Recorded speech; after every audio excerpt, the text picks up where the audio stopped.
Alomerabantsika tsirairay avy indray atratra izao alady maraina faharoan'ny volana vombra izao misotraandriamanitra isika fa mbola nomeny tombontsoa indray amin'ity an'io ity mba ahafahantsika mandray ny fahasoavany. Alohan'ny deratsika ny hamofinaina an'io dia hivavaka isika. Tompoandriamanitra eo misaotra anao izay efa nomena tombontsoa indray ankehitriny dia ny fandraisana ny teninao. Itezinao hiasa ao anatinay tsirairay avy ka ho tany lona ka ny fona enjaka ny teninao hitsiriny izany ary hitombo tokoa. Irina izay raha ifantoka bebe kokoa ny amin'ny fahamarinanao ka tsy hovariana amin'ny zavatra misy rehetra eto amin'ity fiainana ity fa azo antoka indrindrandrindra ny famonjenanay.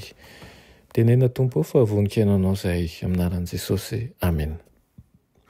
Lohateny mofinainantsika androany dia manao hoe miara-mandroso am-pinoana.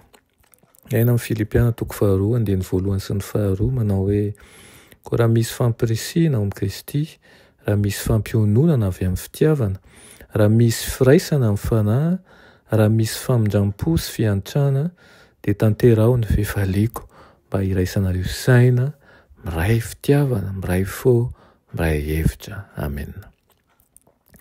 Tsaroako tsara rehefa nipetraka tao Carol House teo akaikin'ny Siny Bendrano izahay Madame White dia nivory tao anatin'ny efitrano lehibe anankiray tao amin'io trano io ireo tanora niasa tamin'ny tanin'ny sekoly mba nateraka fitaovam-bavahana ho an'ny mpianakavy. Rehefa niara-mivavaka izahay ozy izy dia fantatray fa teo anivonay ny fanahy masina. Nitady ny tompo tamin'ny fona iray manontolo izahay ka tonga tena teo akaikinay mihitsy izy angatahanay ilay teny fikasana manao hoe mangata dia omena ianareo, mitadiava dia ahita ianareo, dondony dia voany ianareo. Tsy mahafiorina va io toky io?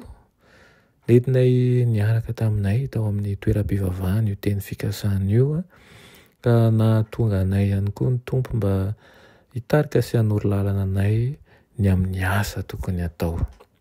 Raha misy malemy finoana aminareo dia tsarovy fa ny antony dia satria tsy miasa ampatokiana tsara ianareo.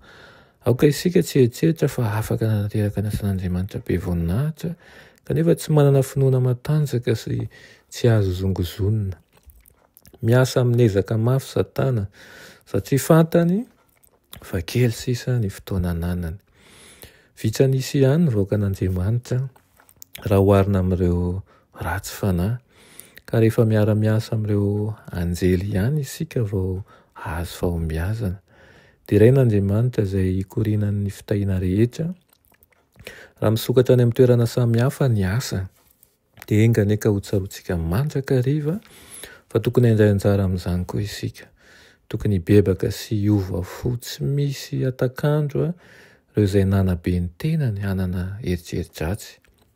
Tsarovy fa rehefa manana fisainana tahaka an'izany ianao ka miampanga sy manameloka dia manamboatra toerana ho an'ny tafiky ny herin'ny maizina. Tsy manao ninninina amin'ny fifampiandaniana na mandrany tena foana. Satana no ambadiky ny fifampiandaniana sy ny fiandraniana tena rehetra. Andao isika hiala amin'ny laharany ka hijoro miaraka amin'ireo izay milaza hoe ho atsika ny fanjesena ka hiantehatra misandriny ny hery izay tsy manam-pahataperana isika. Azadino ilay voasoratra ny amin'ny Filipiana 2:2 io ilay manao hoe tsy manao ninninina amin'ny fifampandaniana na mandrany tena foana isika fa miasa ho amin'ny fitomboana ara-panahy mandrakariva.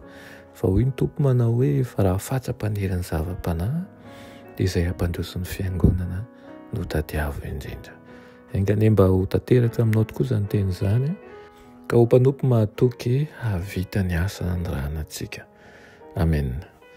Ny Tompoandriamanitra mbola misaotra anao izay amin'izany teninao izany. Mangataka aminao indrindra mba hamoaka zava-tsoa anatinay tsirairay avy eto ka tsy hisy alan-daharana izahay ary hizara teny mahasoa mahafaly tokoa amin'ny havanay rehetra. Amin'ny anaran'i Jesosy. Amen.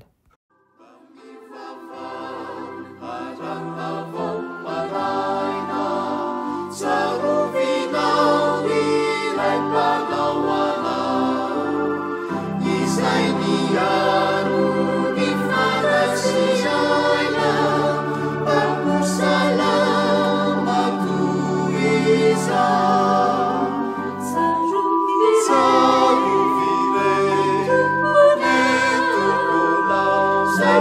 Maria